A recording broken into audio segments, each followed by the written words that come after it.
इतना उत्तेजित होकर डांट रहे थे सुप्रीम कोर्ट को, ये ठीक नहीं लग रहा था मुझे, इसलिए मैंने कहा कि आपको जरा ये बता दूं सर कि थोड़ा सा उसमें अमेंडमेंट हो गया। नरेंद्र मोदी के खिलाफ भी सुप्रीम कोर्ट ने एसआईटी गठित किया था, तब तो बड़ा अच्छा था एसआईटी, है ना। तब एसआईटी के पास वो पावर था कि वो एग्जीक्यूटिव का हक अपने हाथ में रहना भी चाहिए, और मतलब अतिवादी तो है ही, अतिवाद की तरफ चले ही जाते हैं, तो खैर उस पर कुछ कहने की आवश्यकता नहीं है मुझे लगता है। जो आशुतोष हर्ष जी पर या आप पर या समाज के एक वर्ग पर या एक राजनीतिक वर्ग पर अतिवादी होने का आरोप लगाते हैं, वो खुद अतिवादी है। लगता है कि अगर जब हम कोई किसी प्रकार की टिप्पणी करते हैं तो थोड़ा समग्रता के साथ अगर उस पर टिप्पणी करेंगे तो एक होलिस्टिक व्यू भी आएगा, और होलिस्टिक अप्रोच के साथ वो टिप्पणी भी होगी। उसे महिलाओं को नहीं मिला, मिल जाने दीजिए, थोड़ा पनडुब्बी पॉलिटिक्स करके ही मिल रहा है तो मिल जाने दीजिए, कम से कम महिलाओं को कोई संसद में परकटी तो नहीं कह रहा ना। पनडुब्बी टिप्पणियों के आधार पर हम पॉलिटिक्स का आकलन नहीं कर सकते हमारे जी, है ना। अरे सतीश जी पनडुब्बी टिप्पणियां कर रहे हैं आप, पनडुब्बी पॉलिटिक्स नहीं हो रही है। लेकिन आप आशुतोष जी को सबसे ज्यादा समय दे देते हैं, सतीश जी को उनसे कम समय देते हैं, ये ठीक बात नहीं है। नहीं ऐसा नहीं है, मेरी कोशिश होगी समय जिस प्रकार की व्यवस्था लोगों ने टीवी चैनल पर दी है उसके हिसाब से तो ज्ञानेश कुमार अभी बंगाल के मुख्यमंत्री हैं, जो मैंने अभी आपके चैनल पे सुना है। इसी को पनडुब्बी पत्रकारिता ये पत्रकारिता ना, ये मिसाइल पत्रकारिता। आगे पनडुब्बी से मिसाइल। दोस्तों क्या जब आप सारे स्वस्थ होंगे, मस्त होंगे, एक बार फिर स्वागत है आपका मेरे चैनल पर। रात के चैनल पर डिबेट काफी गर्दा उड़ा हुआ है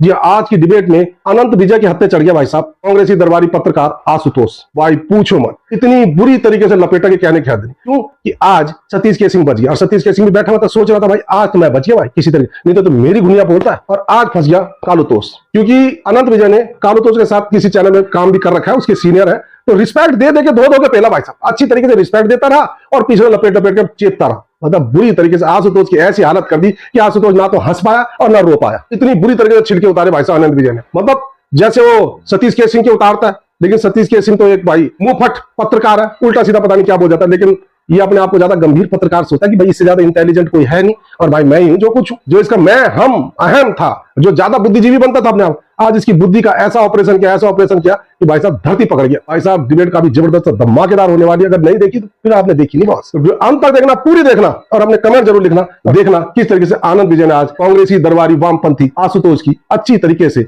हवा टाइट कर दी। तो शुरू करते हैं इस धमाकेदार डिबेट को। ओके आनंद विजय आपकी बारी है, बोलिए। आनंद सतीश जी की बात से शुरू करिए, चलिए। सतीश जी ने ऐसी कोई बात कही नहीं जिस पर प्रतिक्रिया दी जा सके, मुझे ऐसा लगता है, क्योंकि वो अपनी धारणाएं थी, उनकी बात, प्रतिक्रिया तो उस पर होती है ना जिस पर क्रिया लायक कुछ कहा जाए, तो मुझे लगता नहीं है ऐसा उन्होंने कहा। बस इतना कहना चाहता हूं कि महिलाओं के लिए ममता बनर्जी ने बहुत किया, उनकी बात को मानता हूं, 50-50 जोड़ के 100 भी करा दिया इन्होंने, लेकिन अभी तक वहां 6th पे कमीशन ही लागू है, ये ध्यान देना चाहिए। अभी तक 7th पे कमीशन भी लागू नहीं हो पाया, जबकि केंद्र सरकार 8th पे कमीशन गठित कर चुकी है और वो अपनी रिपोर्ट कुछ दिनों में देगी। तो ये सब भी महिलाओं को शायद समझ में आता होगा, या अगर बंगाल की महिलाएं सिर्फ 50% पे खुश है तो मुझे नहीं मालूम है। लेकिन मैं अभी ना बड़ी दिलचस्प बातें आशुतोष जी की सुन रहा था।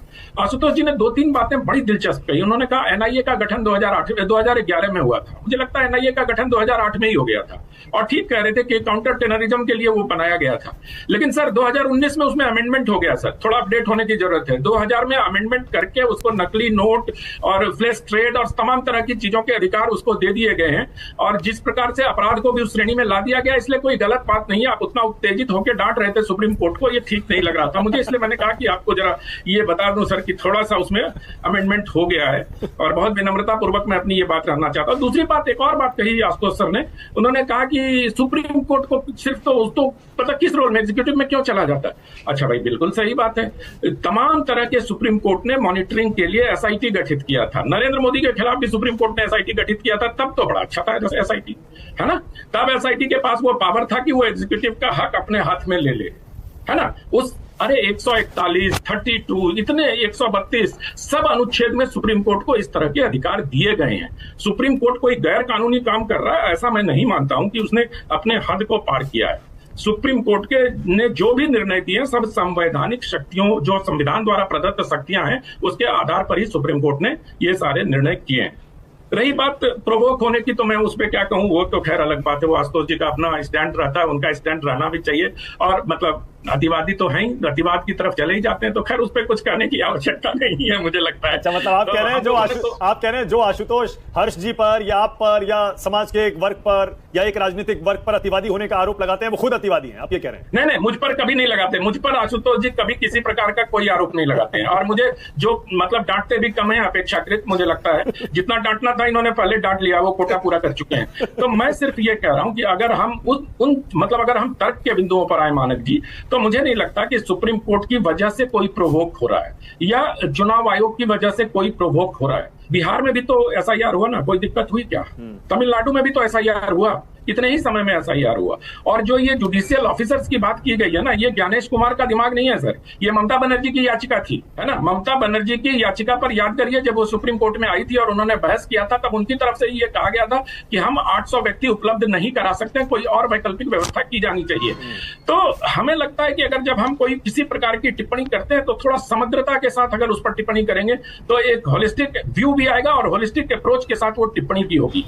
दूसरी बात, बहुत कहा जा रहा है कि ये महिलाओं का आरक्षण जो है, महिलाओं का आरक्षण जो दिया जा रहा है और स्पेशल सेशन कन्वीन हो रहा है, ये सब चुनाव के लिए किया जा रहा है। अरे इतने सालों से महिलाओं को नहीं मिला, मिल जाने दीजिए, थोड़ा पनडुब्बी पॉलिटिक्स करके ही मिल रहा है तो मिल जाने दीजिए। कम से कम महिलाओं को कोई संसद में परकटी तो नहीं कह रहा ना, कम से कम संसद में कोई बड़ी बिंदी वाली तो नहीं कह रहा ना। ये हिम्मत तो किसी सांसद में दुस्साहस नहीं है ना महिलाओं को कहने का। तब तो हम बहुत लालोट होते थे ना कि इन लोगों ने ऐसा किया और लोग बिल फाड़ के फेंक देते थे। अब तो किसी की हिम्मत नहीं ना बिल फाड़ के फेंक देने, क्योंकि हमारे समाज की महिलाएं अब उठ खड़ी हुई हैं, उनको अपने वोट के राइट्स की शक्ति का अंदाजा है, अनुमान है।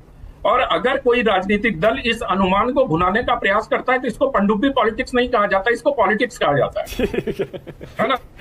पनडुब्बी टिप्पणियों के आधार पर हम पॉलिटिक्स का आकलन नहीं कर सकते हमारे, है ना। अरे सतीश जी पनडुब्बी टिप्पणियां कर रहे हैं आप, कोई पनडुब्बी पॉलिटिक्स नहीं हो रही है। हम ऊब चूब करते रहते। मुझे एक तो आप लोग सबसे बाद में सबसे बोलिए आशुतोष जी सबसे वरिष्ठ है, उनको सबसे अधिक समय देते हैं। हालांकि वरिष्ठ तो सतीश जी हैं सबसे, लेकिन आप आशुतोष जी को सबसे ज्यादा समय दे देते हैं, सतीश जी को उनसे कम समय देते हैं। ये ठीक बात नहीं है। नहीं ऐसा नहीं है, मेरी कोशिश होती है समय सबको बराबर दूं मैं। बोलिए आप।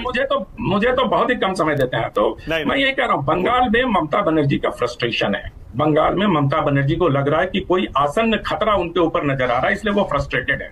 और ये बात भी गलत है कि जो अभी कानून व्यवस्था की स्थिति है, कानून सम्मत अगर पता करिएगा विधि विशेषज्ञों से, तो अभी ममता बनर्जी पर उतना ही दायित्व है जितना चुनाव आयोग पर दायित्व है। तो ममता बनर्जी आगे है या पीछे है चुनाव में? जी, चुनाव में ममता आगे है या पीछे है? अभी कुछ नहीं कहा जा सकता। अरे कमाल है भाई, अब तो चुनाव सिर पर आ गया, अभी भी कुछ नहीं कह रहे हैं। इसीलिए तो मैं तो पहले आपके चैनल पर आपके साथ कह रहा था ममता बनर्जी बहुत आगे हैं, लेकिन जिस प्रकार से उनका फ्रस्ट्रेशन लेवल बढ़ते जा रहा है, मेरा कॉन्फिडेंस सिंक करते जा रहा है उनके पक्ष में से। तो मैं सिर्फ इतना कहना चाहता हूं कि जो ये कहा जाता है ना कि अभी कानून व्यवस्था की स्थिति चुनाव आयोग के हाथ में, वो भी गलत है। अगर कानून व्यवस्था की स्थिति चुनाव आयोग के हाथ में होती तो ममता बनर्जी सीआईडी से कैसे उसको पकड़वा लेती और पूरे मंच पे घूम घूम के कह रही होती। अगर संविधान ने किसी मुख्यमंत्री को उनके पद पर बनाकर रखा है तो इसलिए रखा है कि सारी व्यवस्थाएं सुचारू रूप से चलती रहें, और सारी व्यवस्थाओं में कानून व्यवस्था भी आती है। चुनाव आयोग को यह अधिकार दिया गया है कि चुनाव आयोग अपनी मर्जी से फ्री एंड फेयर चुनाव करवाने के लिए जिस अधिकारी को उपयुक्त पाती है उसको पोस्ट कर सकती है कहीं। चुनाव आयोग ये नहीं देखेगी कल को मर्डर हो जाए तो क्या कहेंगे ममता बनर्जी की अभी तो हमारे हाथ में नहीं, अभी तो ज्ञानेश जाने यहाँ की व्यवस्था।